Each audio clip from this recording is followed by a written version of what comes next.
ao longo da vida você verá que as circunstâncias nas quais você vive, as situações que você atravessa, as pessoas que você conhece, né, as oportunidades que você tem, só raramente coincidem com os meios adequados para a realização do que você quer ser. Quer dizer, o mundo não foi moldado para você, ele é um mundo só para todo mundo. Né? Ninguém tem controle total, né, do que acontece. Então você vai ter que fazer sempre novos arranjos e acordos, tá certo, entre o que é desejável e o que é possível. Tá certo? Mas esses arranjos têm que ser conduzidos de tal modo que no final o desejável prevaleça de algum modo, pelo menos em 51%. Não é isso? Esse exercício também se inspira, ele se inspira em várias coisas. Uma dessas é esse verso de Mallarmé que eu citei, e a outra é a frase do Alfred de Vigny, que dizia que uma grande vida é um sonho de juventude realizado na idade madura. Tá certo? Sonhos de juventude todo mundo tem, tá certo? Mas por não ter se colocado esse sonho claramente para si mesmo, você não consegue transformar num projeto operacional. E não transformando num projeto, você não vai poder fazer as negociações que serão exigidas pelas diferentes situações. E o seu sonho, seu objetivo acaba se apagando, acaba se dissolvendo no meio da multiplicidade das situações de vidas. Porque aí se trata efetivamente de um confronto entre unidade e multiplicidade. Quer dizer, você tem, na medida em que você tem esse objetivo e você consegue desenhá-lo, perfilá-lo como se fosse uma imagem unitária, então este é o fator unificante da sua vida. Né? Pelo menos é o fator unificante da sua vida consciente. E as situações que você atravessa, as pessoas que vêm parar na sua vida, né, os encontros ocasionais e os inúmeros dificuldades e oportunidades que vão aparecendo são o elemento múltiplo. Né? Então você está permanentemente forçando para restaurar a unidade da sua vida. E a situação está forçando o tempo todo para dissolvê-la, de algum modo. A não ser naqueles casos excepcionais em que as circunstâncias concorrem para a realização do indivíduo. Mas isso realmente raro. Né? Em geral, elas nem concorrem e nem atrapalham. Em geral, elas fazem um meio a meio. Tá certo? E não é de se excluir também que os próprios fatores que lhe parecem adversos num certo momento possam ser usados e retrabalhados, né? No sentido de restaurar dialeticamente a unidade do trajeto percorrido. Né? Existe na vida do Viktor Frankl aquele famoso episódio em que ele não sabia se saía da Alemanha para ir estudar nos Estados Unidos, era o que ele queria fazer, ou se ele ficava com os pais dele que estavam muito velhinhos. E nesse ínterim houve eu não lembro se ele encontrou uma igreja em demolição, ou se tinha caído uma bomba na igreja, não lembro exatamente o detalhe, mas a igreja numa sinagoga. E ele no chão viu uma pedra que tinha caído da sinagoga, e na pedra estava gravado o mandamento honrar pai e mãe. E ele entendeu aquilo como uma mensagem de Deus para que ele ficasse com os pais.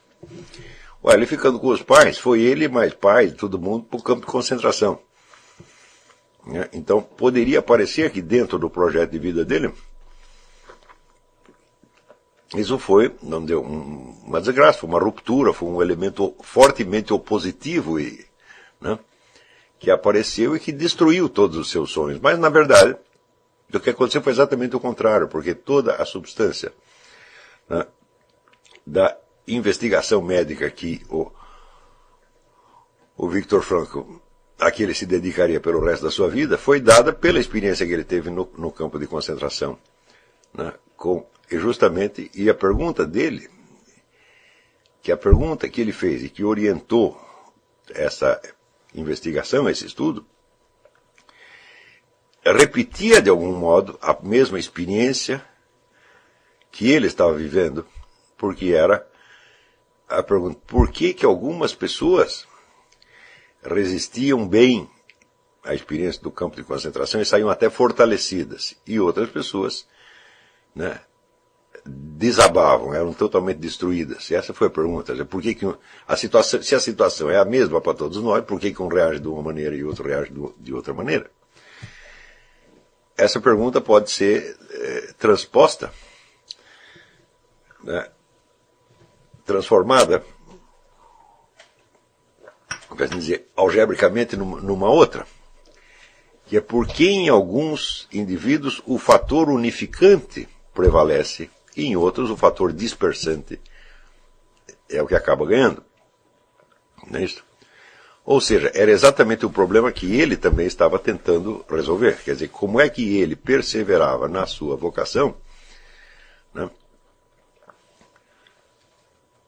numa situação que parecia não só hostil, mas absolutamente antagônica. Como é que o sujeito vai poder se realizar como fazer uma carreira médica, né, dentro do campo de concentração?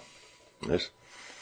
A carreira de cientista, de acadêmico dentro do campo de concentração seria impossível, mas na verdade o que parecia o seu mais oposto, mais hostil, acabou não só ajudando, como dando a inspiração para ele. Então, isso aí mostra que se você estiver firmemente disposto a ser quem você quer ser, e se você não ficar contando sempre com circunstâncias favoráveis, mas você aceitar de bom coração as circunstâncias desfavoráveis e tentar sempre integrá-las, negociar com elas, não brigar, entendeu? Não forçar, mas negociando com elas e integrando, entendeu? Você acaba absorvendo todos esses elementos, né? Aí existe uma terceira frase que serviu também de inspiração para este exercício, que é a do Ortega y Gasset, né, que ele dizia que a reabsorção da circunstância é o destino concreto do ser humano. Preste bem atenção. A reabsorção da circunstância. Quer dizer, tem a famosa regra dele, né? Eu sou eu e minha circunstância, né? Quer dizer, eu só escolho uma parte do que eu sou. A outra parte eu recebo de fora. Eu recebo, por exemplo, da minha hereditariedade. Ninguém conhece todos os seus antepassados. Mesmo que você tenha uma árvore genealógica que vai até a Idade Média, né? Eu tinha um amigo suíço que ele tinha uma árvore genealógica que ia até, sei lá, o ano 800, né? O Willy Wirth, então é um suíço. E daí eu perguntei: Willy, mas você é família nobre? O que era? Eu disse: não, a gente era uma família de ferreiros, bicicleteiros, né? A gente trabalhava consertando bicicleta, né? Então, mas essa família de ferreiros tinha continuidade. Mas mesmo assim, eu digo: bom, mas você tem apenas o nome, a data de nascimento dos caras, você não tem a biografia de cada um, você não conheceu, você não é capaz de imaginar concretamente isso, né? Você precisaria, para ter uma clareza quanto a isso, precisaria ter uma ficha médica de todos os seus antepassados, o que é impossível, né? Então você não sabe quais são as tendências hereditárias com as quais você nasceu. Essas tendências hereditárias, portanto, elas não fazem parte, vamos dizer, propriamente da sua personalidade, embora façam parte, vamos dizer, do seu ser. Algumas delas são elementos estranhos que estão dentro de você. Não é isso? Esses elementos estranhos, então, e aí tem uma outra frase que inspirou este exercício, é a frase do Zonde, que diz que as figuras dos nossos antepassados, né, pesam diante de nós, exigindo que nós repitamos os seus destinos. Quer dizer, como se não quisessem morrer, né? Eles querem que a gente viva de novo o mesmo destino que foi deles, por pior que tenha sido esse destino. Aliás, quanto pior ele foi, mais eles vão forçar para que você se torne igual a eles. Então tem uma galeria de personagens, tá certo? Sugerindo sutilmente comportamentos para você. Faça isso, faça aquilo outro. Você não, se você os visse, né, como figuras, vamos dizer, fisicamente identificáveis, e os ouvisse falando, você poderia fazer uma escolha, mas não é assim que eles aparecem. Eles aparecem dentro de você como se fosse sua própria voz.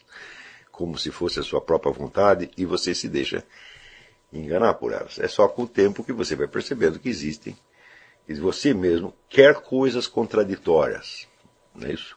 Quer muitas coisas diferentes e quer coisas contraditórias. E aí você vai percebendo que esses elementos são antagônicos. Eles são antagônicos, mas eles são o seu material, são o que você tem, são aquilo com que você nasceu, são o equipamento que você tem. E você vai ter que fazer um arranjo. Note bem, eu não estou falando da circunstância externa que você vai se encontrar durante a vida, estou falando daquilo que já vem com você. Já vem com você, faz parte é a sua herança, mas não é você. Você é o sujeito que vai ter que se arrumar com esta herança, né, e com os elementos externos para compor a vida que você deseja. Não é isso?